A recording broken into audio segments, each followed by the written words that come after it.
Welcome है बस्ती classes में। और आज का सेगमेंट बहुत ज़्यादा इंपॉर्टेंट इसलिए होने वाला है क्योंकि आज हम डिस्कशन करने वाले हैं प्लानिंग के प्रोसेस के बारे में। Business studies class 12 chapter number 4 planning, जिसके बारे में कंप्लीट मतलब हम लोगों ने प्रीवियस वीडियोस में जान लिया है। प्लानिंग के मीनिंग, प्लानिंग के फीचर्स, प्लानिंग के इंपॉर्टेंस और प्लानिंग के लिमिटेशन हमने प्रीवियस वीडियोस में देख लिए हैं। सारे ही वीडियोस की लिंक आपको प्लेलिस्ट के फॉर्म में डिस्क्रिप्शन बॉक्स में मिल जाएगी। और आज हम डिस्कशन करेंगे प्लानिंग प्रोसेस के बारे में। फंक्शंस ऑफ मैनेजमेंट का एक इंपॉर्टेंट फंक्शन है प्लानिंग, और इसके अलावा हम जितने भी फंक्शंस पढ़ेंगे हमको हर फंक्शंस के वहां पर प्रोसेस को पढ़ना पड़ेगा। क्योंकि अभी हम प्लानिंग पढ़ रहे हैं तो हम आज प्लानिंग प्रोसेस के बारे में जानेंगे। प्लानिंग प्रोसेस के बारे में एक इंपॉर्टेंट बात बता दूं, उसके बाद हम आगे चलेंगे। प्रोसेस का मतलब हो गया है कि हमें जितने भी पॉइंट्स यहां पे लिखे हुए हैं ये सारे ही पॉइंट आपको इसी सीक्वेंस में, इसी क्रोनोलॉजिकल ऑर्डर में, इसी क्रम में याद करने हैं।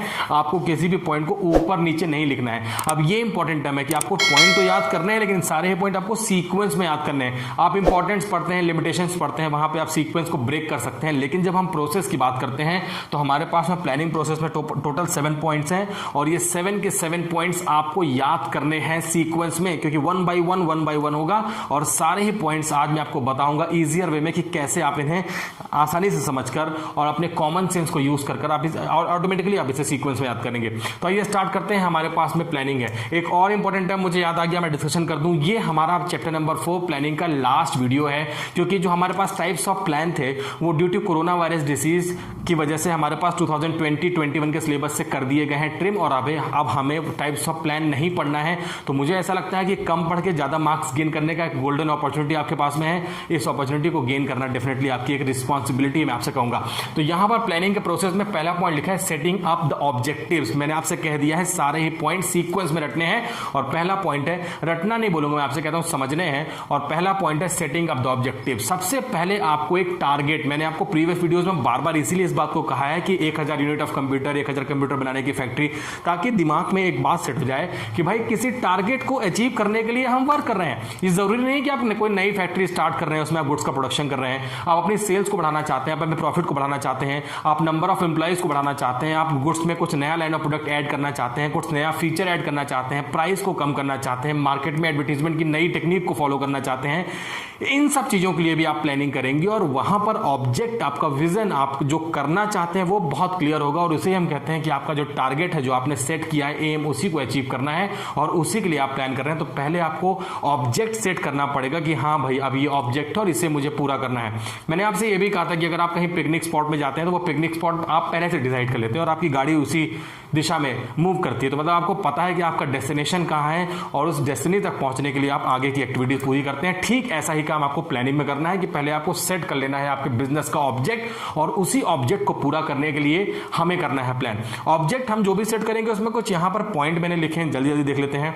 पॉइंट नंबर फर्स्ट लिखा है ऑब्जेक्टिव मस्ट बी क्लियर। बिल्कुल क्लियर है, आपको ऑब्जेक्टिव क्लियर रखना है। मैंने आपसे कहा कि 1000 कंप्यूटर मैन्युफैक्चरिंग करना चाहते हैं आप एक साल में, तो 1000 कंप्यूटर जो है क्वांटम ऑफ जो पीस है, वहां पे अमाउंट है, जो आपने फिगर डिसाइड किया है, ये क्लियर होना चाहिए। आप ऐसा नहीं बोलेंगे कि करीब करीब 1000 कंप्यूटर की मैन्युफैक्चरिंग करना चाहते हैं या कंप्यूटर की मैन्युफैक्चरिंग करना चाहते हैं, ऐसा नहीं बोलेंगे। आपको एग्जैक्ट वहां पर एकदम जो प्रेडिक्शन करना है वो एक्यूरेट टर्म में करनी है, मेजरेबल टर्म में करनी है। उसे हम लीटर के टर्म में, मीटर के टर्म में, अमाउंट के टर्म में, यूनिट के टर्म में वहां पे मेजर कर सकें और ये आपके दिमाग में बहुत क्लियर होना चाहिए। इसके अलावा कंपनी जब यहां पर ऑब्जेक्ट सेट करेगी, जब आप प्लान करेंगे, आपको अब टारगेट सेट करना है, तो आपको अपने बिजनेस की फाइनेंशियल साउंडनेस, बिजनेस की फाइनेंशियल कैपेसिटी का भी इंपॉर्टेंट ध्यान रखना है। लिखा है goals of company and financial resources must be keep in mind. आपका गोल क्या है, आप किस गोल को अचीव करना चाहते हैं और उस गोल को अचीव करने के लिए आपके बिजनेस में फाइनेंशियल रिसोर्सेज है कि नहीं है। फाइनेंशियल रिसोर्सेज होने का मतलब ये नहीं कि आपके पास में ओनर्स फंड होना चाहिए। फाइनेंशियल रिसोर्सेज का मतलब है कि अगर ओनर्स फंड या बोरोवर्स फंड, मतलब आप पैसे की व्यवस्था कहां से करेंगे, ये भी आपके माइंड में बात क्लियर होनी चाहिए। और हमारा पॉइंट नंबर फर्स्ट यहीं पर खत्म हो जाता है कि आपने टारगेट सेट कर लिया है, ऑब्जेक्ट बना लिया है, उस ऑब्जेक्ट को आप अचीव कर पाएंगे। ऐसा ही टारगेट आप अचीव करने की कोशिश करेंगे। ऐसा कोई टारगेट नहीं होगा कि मैं चांद जाऊंगा और चांद से एक टुकड़ा तोड़ कर ले आऊंगा। तो target must be achievable, achieve करने वाला होना चाहिए, क्लियर होना चाहिए। उसको पूरा करने के लिए फाइनेंशियल रिसोर्सेज और क्या गोल आप अचीव करना चाहते हैं ये आपके दिमाग में क्लियर होना चाहिए। जैसे ही पॉइंट नंबर फर्स्ट पूरा होता है तो हम सेकंड स्टेप में आते हैं। अब इस टारगेट को अचीव करने के लिए आपको डेवलपिंग प्रेमिसेस करने पड़ेंगे। डेवलपिंग प्रेमिसेस का मतलब होता है कि आपको बहुत सारी चीजों का एजम्पशन लेना पड़ेगा, बहुत सारी चीजों को सोचना पड़ेगा और हमें आगे बढ़ना पड़ेगा। एजम्पशंस का अगर आप देखते हैं, प्रेमिसेस का सिंपल मतलब होता है, premises refers to making assumption regarding future. Future में ऐसा हो सकता है क्योंकि प्रीवियस में ऐसा हुआ था, क्योंकि प्लानिंग जो है वो टोटली होता है फॉरवर्ड लुकिंग, लेकिन प्लानिंग जो होती है वो बैकवर्ड लुकिंग भी होती है, क्योंकि हम फ्यूचर के डेटा और प्रेजेंट ईयर के डेटा को देख के ही फ्यूचर के लिए प्लानिंग करते हैं। फ्यूचर में गलती ना हो इसके लिए आप प्रीवियस ईयर के डेटा को और करंट में आप जो सिचुएशन है इसको देखकर फ्यूचर के लिए डेटा तैयार करते हैं। बस इसी को हम कहते हैं कि हमने डेवलपिंग प्रेमिसेस करना है। आपको एजम्पशन लेने हैं। एजम्पशन जो होते हैं वो हमें कहना चाहिए कि एक्यूरेसी के बहुत नजदीक ले जाते हैं, पास ले जाते हैं, क्योंकि वो पास्ट एक्सपीरियंस के ऊपर बेस्ड होते हैं। रियल में उन्होंने प्रॉब्लम को फेस की होती है और तभी वो बन पाते हैं एजम्पशन। तो सारी एजम्पशंस को आपको अच्छे से रीड कर लेना है जो आपके बिजनेस से रिलेटेड हैं और उन्हें एप्लीकेबल करना है जब आप प्लानिंग करेंगे अपने टारगेट को पॉइंट नंबर फर्स्ट में सेट करने के बाद में। Premises are the base on which plans are made. ये हमारे लिए बेस होते हैं जिसके ऊपर हम प्लान करेंगे। तो प्लान करना है सारे पुराने जो हमारे प्रीवियस ईयर्स के एजम्पशन से, प्रीवियस रिकॉर्ड को देखने के बाद में कि ऐसा हुआ था इसलिए ऐसा हो रहा है।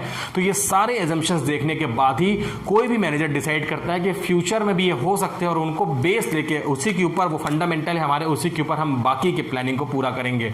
और लास्ट पॉइंट है हमारे लिए इसका कि इट्स ऑल अबाउट एजम्पशन। मैंने आपको बता दिया कि सारा कुछ एजम्पशंस का खेल है। आपको प्रिडिक्शन करना है और प्रिडिक्शन करने का ही खेल है। आपको एजम्पशन का मतलब होता है कि आपको एज्यूम करना है, प्रीवियस को देख के फ्यूचर के लिए एज्यूम करना है। और एक प्रेमिसेस मतलब आपको एक ढांचा तैयार करना है कि आपको प्लानिंग किस चीज की करनी है, इस टारगेट को अचीव करने के लिए आप कैसे कैसे चीजों को मैनेज करेंगे, प्लान करेंगे। पॉइंट नंबर सेकंड हो गया। पॉइंट नंबर थर्ड लिखा है लिस्टिंग द वेरियस ऑल्टरनेटिव। अब आपको किसी भी प्लान को अचीव करने के लिए बहुत सारे ऑल्टरनेटिव्स हैं, उन ऑल्टरनेटिव में से बेस्ट ऑल्टरनेटिव को सेलेक्ट करना है। मैंने आपसे एग्जांपल लिया कि भाई हम पिकनिक जाना चाहते हैं घूमने के लिए। अब आपको ट्रांसपोर्टेशन मोड सेलेक्ट करना है कि आप बाइक से जाएंगे, कि आप साइकिल से जाएंगे, कि आप फोर व्हीलर से जाएंगे, कि आप बस से जाएंगे, कि आप ट्रेन से जाएंगे, कि बाई एयर जाएंगे, कि बाय वाटर जाएंगे। तो बहुत सारे मोड हैं, उनमें से बेस्ट ऑल्टरनेटिव जो होगा उसे हमें सेलेक्ट करना है। ठीक ऐसे ही प्लानिंग में किसी भी टारगेट को अचीव करने के लिए, चाहे वो प्रोडक्शन प्रोसेस हो कि आप कौन सी मशीनरी यूज करेंगे, कौन से टेक्निक को फॉलो करेंगे, इन सारे ऑल्टरनेटिव में से बेस्ट जो होगा आपको उसको सेलेक्ट करना है। तो लिखा है listing the various alternatives. Alternatives can be many ways to achieve the objectives. Alternative जो होते हैं वो कई सारे तरीके से हो सकते हैं, मैंने आपको बता दिया, लेकिन अल्टीमेटली वो हमारे टारगेट को ही अचीव करने के लिए होने चाहिए और उससे हम कहते हैं alternative.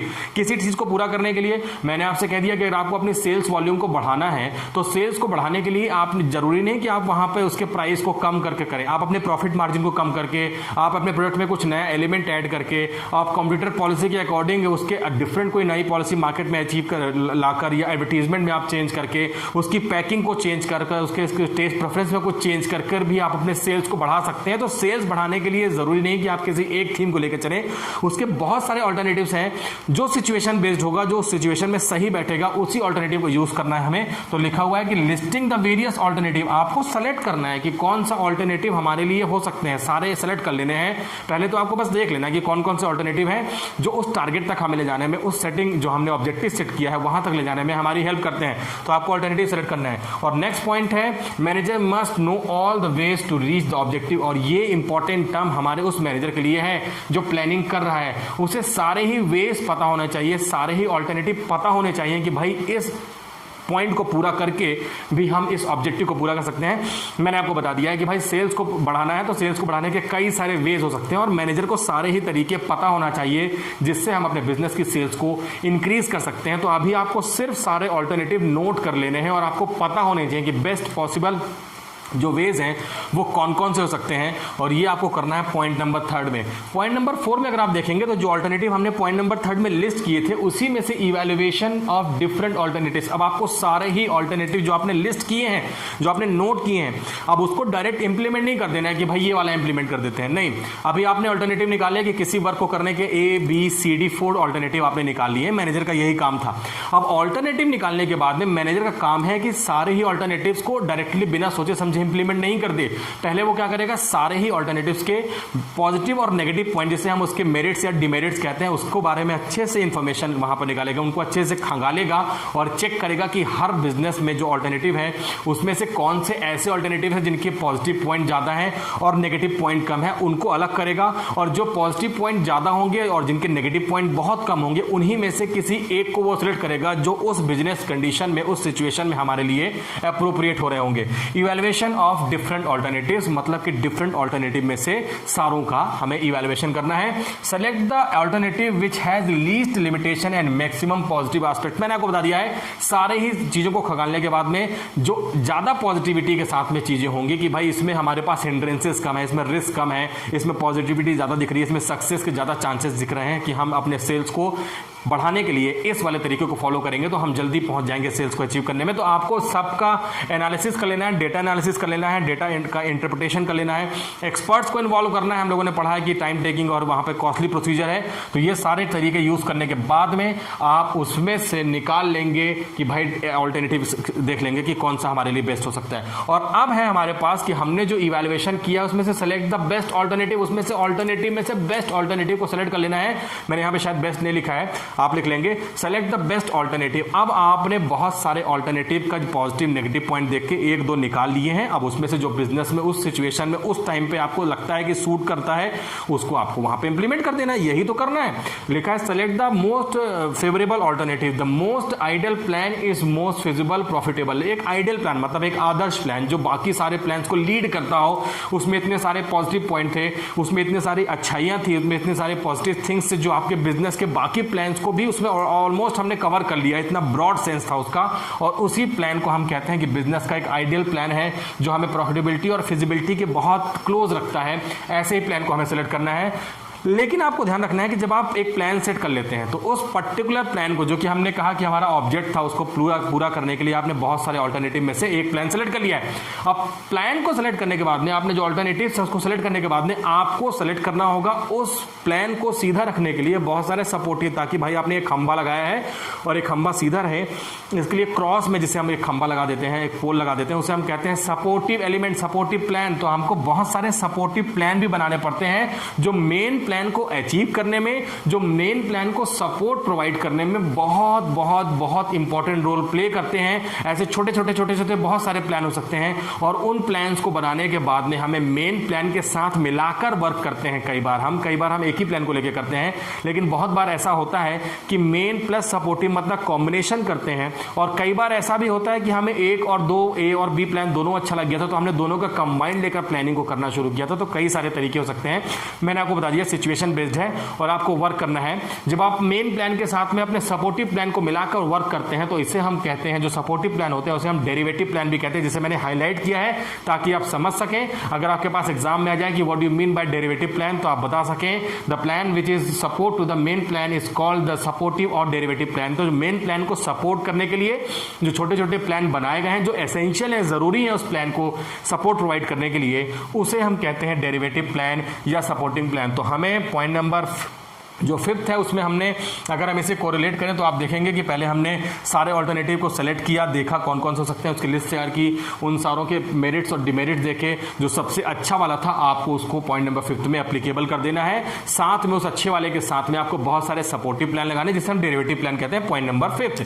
Point number six, implementing the plan. अब आपने सेलेक्ट कर लिया, सिलेक्शन करना और इंप्लीमेंट करना दो अलग अलग चीजें हैं भाई। ये हमने सेलेक्ट कर लिया प्लान, अब इसे आपको इंप्लीमेंट करना है और इंप्लीमेंट करने के पहले अगेन रिस्पांसिबिलिटी मैनेजर की कि वो अपने सारे ही लेवल्स ऑफ मैनेजमेंट में इस बात को क्लियर कर दे कि मैनेजमेंट ने एक प्लान वहां पर सेलेक्ट कर लिया है, उसको बनाने में काफी सारे फॉर्मूले को यूज किया और प्लान बन के तैयार है। अब वो प्लान यहां पर हमारे लिए इंप्लीमेंट होने वाला है और ये सारी ही इंफॉर्मेशन वो अपने middle, lower level, supervisory level में हर वर्कर्स, हर एम्प्लॉइज, सारे ही जो मैनेजर्स है, सबको क्लियर होना चाहिए कि भाई ये प्लान बन गया है और इस प्लान को अचीव करने के लिए हमें ये काम करना है।